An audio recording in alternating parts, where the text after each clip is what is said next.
Alright, 2 packages today. Well, which one arrived? When did it arrive? Maybe yesterday. And the other one arrived, let's see, let's get this receipt out of the way.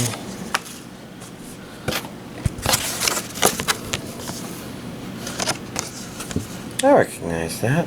I have it on the thing over there. Oh well. These, and then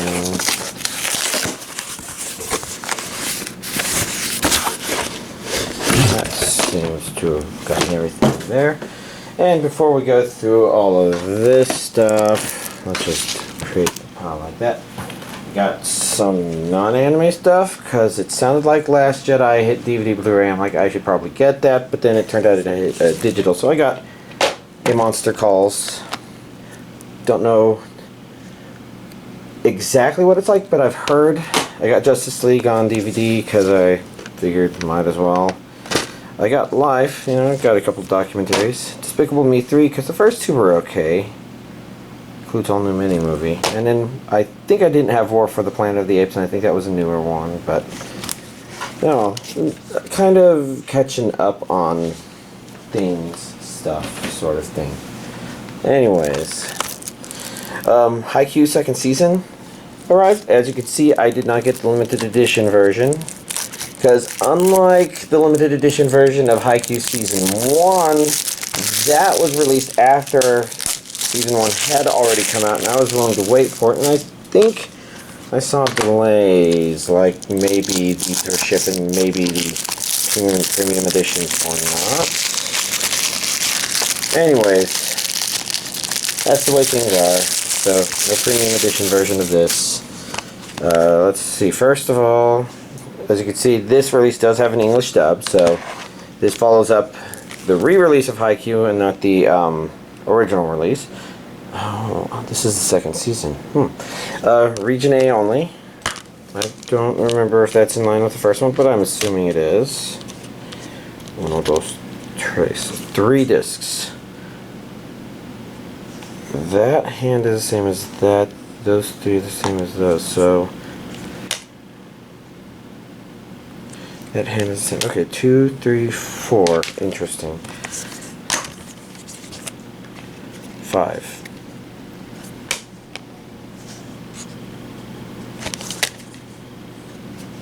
Huh. 6, 7. I think that's an interesting way to do it. Huh. So basically, they all use the same underlying image, but the group gets bigger per, and it goes Blu-ray first and DVD first for some reason. Oh well. Next up we've got Chaos Child. Is this a complete or part 1? Complete series plus OVA. So this is a semicolon thing, and I'm wondering if this is related to Chaos Head. I'd tell if I could recognize these ladies for certain. Maybe blue-haired girl looks kind of familiar. I think there was a pink-haired girl that main character. Oh well, whatever it is. For a while there, I was wondering if she was holding on to something really sharp there, but no, she's doing something else with her clothing. Oh well. Oh look, regions A and B. It's always nice to see those because it means people can import if they want. Okay. For a while I thought that said Spanish under the blurry camera. Go psychotic. Yeah, I think before I will watch this, I want to watch... Okay, that's Blu-rays 1 and 2, and then we've got DVDs 1, 2, and 3. That's an unusual way for Funimation to release. Is this Funimation? It looks like Funimation. I think one of those symbols is the Funimation one. It's a small black circle. Oh, look. It's that one there. Crunchyroll and Funimation. Okay. And we got that and that. Interesting. I think this might be a notable addition. But, I don't know. I think I want to watch Occultic 9 first. That's on my pile, but Hey look, Season 9 Voyage 4. Good to know that One Piece has not stopped coming out. And I do believe Season 9 Voyage 5 is scheduled for maybe a May release. I saw it on the radar. I mentioned it to my friend. I don't remember what I said. Well, the internals, you know, as usual, we can't expect too much. It says discs 1 and 2 there, and disc 1 and 2 there. But these honestly look like all the previous releases, which is fine, you know. She gets it out or something whatsoever. Handshakers. I don't know what this is about, but this front has me kind of curious. Oh, look, a region A and B one. And there's English audio, and there's nothing they can't handle together. Cool. There's nothing they can't handle together except being together. I don't know. I'm thinking of a rom-com, and this looks like it could be harem anime-esque or shonen battle or something. I mean, there's enough guys on the cover that it's hard to say for certain. Maybe there's a guy partnered with every girl on there. I think so. There's a white thing of hair there that I think is another girl. Okay. So guy-girl pairs fighting for some reason and shaking hands. And the bad guys probably do it after going to the bathroom without washing their hands, like dirty people or something. Not sure what to make of that. I'm trying to think if that's describing some of the personality of the show. One thing I do like is it isn't sexually provocative. You know, those can be nice, but it's also nice when things aren't depending on that stuff. But I couldn't quite tell what to make of her personality from that picture. Oh well, Chihayafuru Season 2. And if we speak about personalities, you can kind of tell she's a fun character. Do I remember all these characters? These two I wonder... No, sorry. These two I wonder about. Because I remember them. Okay, yeah, I remember him. I think his nickname was Porky. Oh, yeah. He was the sore loser kid, and he was the genius kid who stopped but now starting.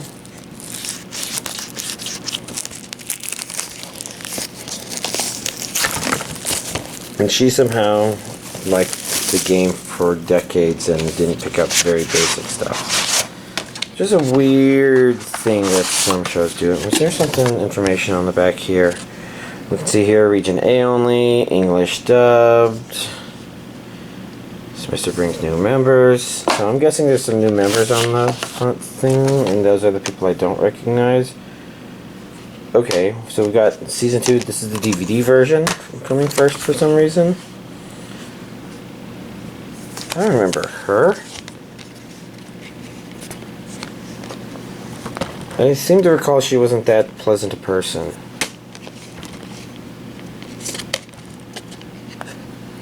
This almost looks like it's more of a football game for some reason. I might be thinking of Eye Shield 21 while looking at it. It's really weird. Oh. Then, Blu-ray version. Is that our main character? I think that, yeah, that's our main character when younger. Okay. Is it? Was it? I think it was. Okay, this one, the Blu-ray version, has our three mains. I think they're our mains. And then we have this, which there was a little thing peeking out there. But this contains extra stuff. You know, this was a limited edition version of this. I wonder if I delayed this by doing it, but I don't know. I feel something solid here. Ooh, keychain. It's okay. Lots of neat looking things in that booklet though. Is that everything? Maybe I didn't see a flash of light like I thought I did. I'm probably just going crazy. Sorry, I'm just going crazy apparently. I don't remember if it was in this order, but I'm probably just going to take it all back out again. Just kind of figure I should at least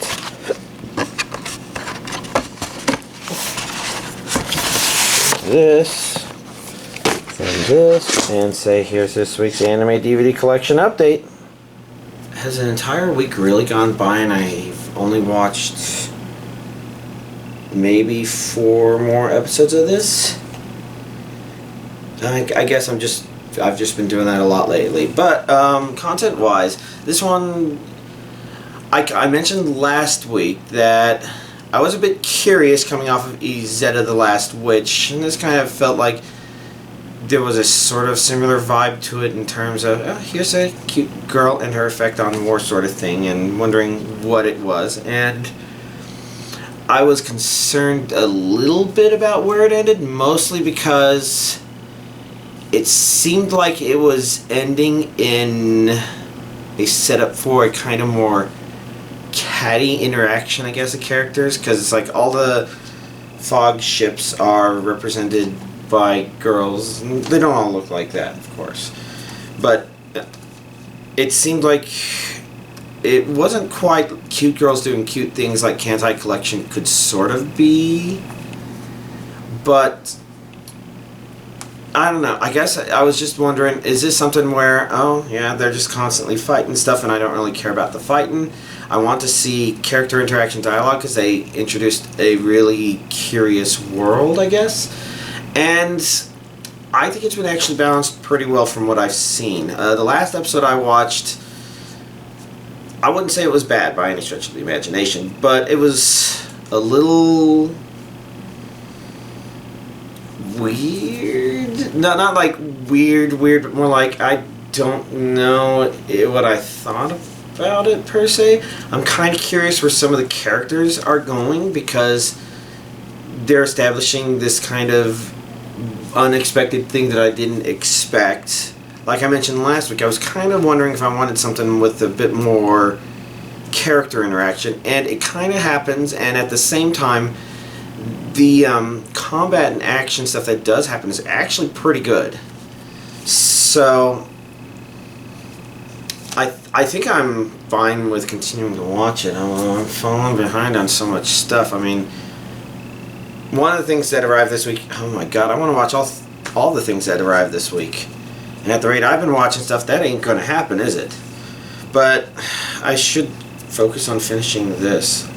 I guess I'm trying to think what keeps happening. I know at a minimum I am making progress on this stuff. I know this pile hasn't changed since last week, and that's mostly because when I moved all the hard drives over to the new servers, one of the drives, which was probably one of the drives that contributed to the death of the previous incarnation of them, it was a little iffy, and I don't want my DVD backups to be on an iffy drive that I can't read from. So I don't want to try to reformat or anything, so I completely replaced it, and I have a sort of skeleton snapshot of what discs were ripped onto it, and I have been slowly making progress on catching up on that stuff, and I've taken breaks to work on some of this and get certain things on the server so that I could watch them, because without my streaming server I don't have access to watching a lot of stuff. The progress on that has actually been slow but steady. It doesn't help that some of my CD drives, or rather DVD drives, tend to get in weird state, like it is right now, but I can't reboot it because I'm also in the middle of other things on that computer.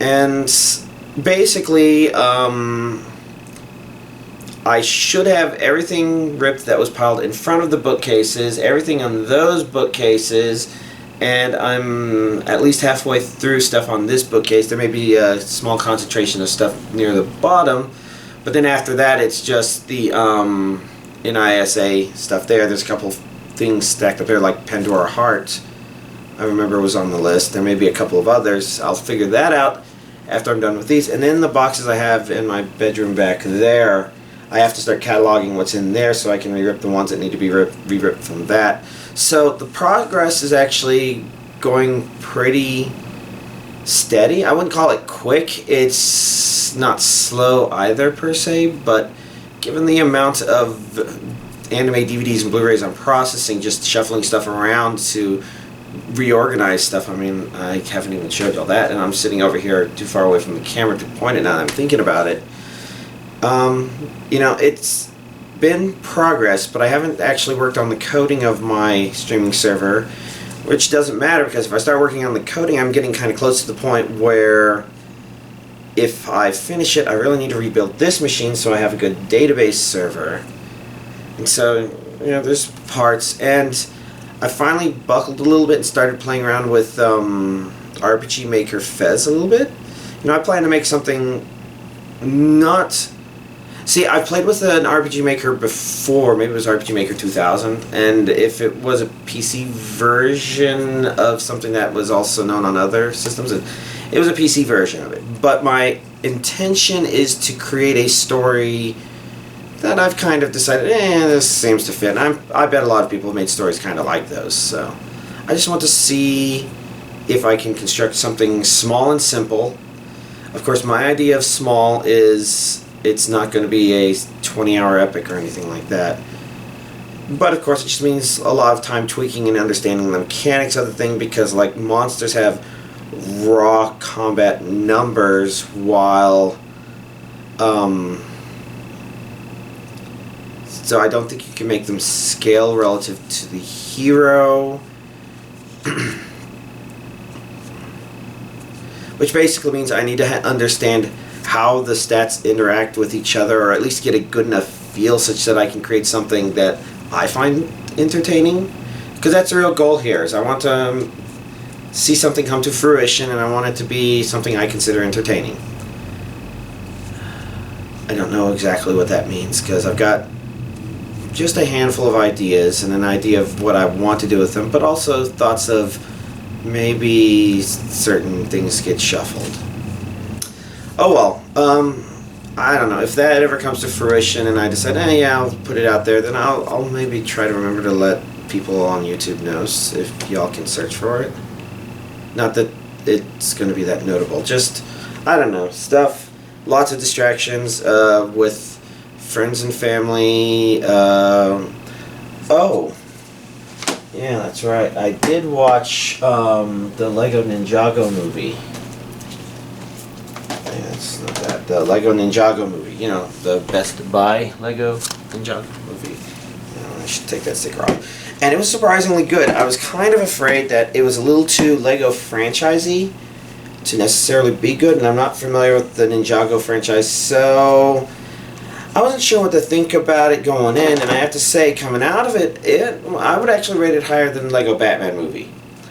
I could see other people having a different opinion in that regard. Now, it's not as great as the Lego movie, but I guess Lego Batman movie was definitely fun. It had a lot of things it was doing, but it was kind of just throwing a whole lot of things in the air, having fun, sort of, and its attempts to have a meaning or a depth to it didn't feel like it. It felt a little shallow, I guess.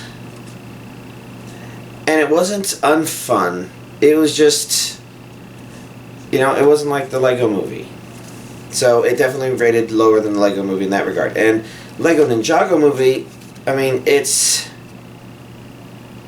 kind of there, but I feel like the focus is a little more on that message than on the throwing fun things at you. So you don't have these fun Lego cameo appearances of all these under the sun characters. Instead, they establish a world and they establish some relationships, and it's a very Lego movie relationship sort of thing, but it works, I think. I mean, it worked for all three movies, and I think it works slightly better, and it felt neater than Lego Batman movie, which is why, you know, I can see somebody preferring Lego Batman movie over this just because that one was fun. But I don't know. That's just stuff. Let's see, what else? I've watched two more episodes of The Orville with a friend, and I'm really liking it. I think last time I might have mentioned that I had to give Seth MacFarlane some credit for creating an episode that pushed buttons harder than I ever thought they could be pushed. And I don't want to go into too much detail about that, so that if y'all watch it and it does the same for y'all can be appreciative of that. But these last two, what were both of the episodes that I watched? Because I remember there was that one. What was the other one? Oh yeah, that one. So one of them was fun, and the other one was interesting. I kind of feel watching it's like it's slightly exploring things that seemed like Star Trek could have explored them, but it definitely was a sort of series that would hold itself back from exploring those. And I think that's kind of what makes it fresh and more Trek-like than Star Trek Discovery, from what I've heard. It's like, it's not necessarily exploring new territory, but it is exploring slightly different versions of it that are very thought-provoking and feel like they could have come from a Trek if Trek was willing to go that route. And maybe it did go kind of that route with some episodes. It's stuff. Fun. Otherwise, finished watching The Disastrous Life of Psyche K. If you haven't watched it, I actually recommend you give it a shot. It's a fun slice of life with a fun main character and actually a really fun cast of characters that, you know, at first it seems like it's hard to tell that it's going to work, but then it just keeps working. I think I mentioned this last time. It's like, it's not a one-trick pony. It keeps using elements in really funny ways that it hasn't done before. So it was fun. So I moved my brother on. I decided since I guess I was looking at either moving him forward with Railed X or the Monogatari series, and while the Monogatari rewatch would be great, I had done that kind of recently, and he hasn't seen either, so it's like, I think they're both kind of worthwhile, because Railed X, I like the Railgun portion of it a lot more than the Index side. Maybe that's most people. Maybe that's because some of the strongest storytelling happened in the Railgun portions of it, but Index still had some neat stuff going on in it, and it's a neat universe, and the creator likes to come up with neat names for everything, and it's one of those shows, of course. So I guess I'm introducing my brother to that because I want him to understand Railgun, the character, better, because I really like her. She's a fun character. And I think we figured out that she voiced certain voices that I can no longer remember. Oh well. That's a lot of stuff. I can't think of anything else to really talk about. I guess if anybody was concerned about the Austin package bombing stuff, do note I am the kind of person that keeps really close track of what shipments I may or may not have coming in. So for example, I do have something that could arrive tomorrow, maybe Thursday. If I see a package on the door and I didn't get a notification, I'll check to see if it's that, and if it's not that, there's a possibility it could be Kickstarter related, because sometimes those ship without you knowing. And it looks like Kodomo no Jikan manga may or may not ship. I really hope it does. That one would be really disappointing because it's already kind of unfortunate if something doesn't get made, but I've heard that despite the subject material bordering on that word I can't remember. Well, despite it being whatever that word I can't remember is, it's supposedly actually a pretty decent story. And I kind of appreciate the fact that, you know, I appreciate that it can be provocative like that. It sounds like it's maybe thought-provoking and maybe just one of those things where it's like really good at identifying kind of your own biases and weird assumptions or something like that. I can't remember that word though. I think somebody was recently quoted as saying that insulting speech is the most important speech. And the truth of the matter is, I can actually see two sides of that actually being true. One of those being, if it's insulting because it is just outright dangerous, then you want it to be heard because you need people to know it's happened and so it can get shut down or dealt with or whatever. Think like the KKK and if neo-Nazis or something like that. You know, if somebody comes up talking about how much superior one race is over the others, then you don't want them to just kind of start doing that in back alleys and then do who knows whatever other. You want them to be upfront enough with it where you can say, you're an idiot. I don't know if that actually helps them, but I can't help but think it does. And then there's the other part of it where there's insulting speech that shouldn't be insulting, and then instead of being a good monitor of society, it's actually a way to self-improve. I'm going off on a real tangent here, aren't I? I'm going on a complete tangent. It's been an exhausting week so far, and the next 2 days aren't going to be any better. But the point is, safety-wise, I am actually being very careful with that sort of stuff. Packages and whatnot. So, stuff. Anyways, I guess I've been babbling for a little while, so I should probably end this update. Y'all, have a nice week.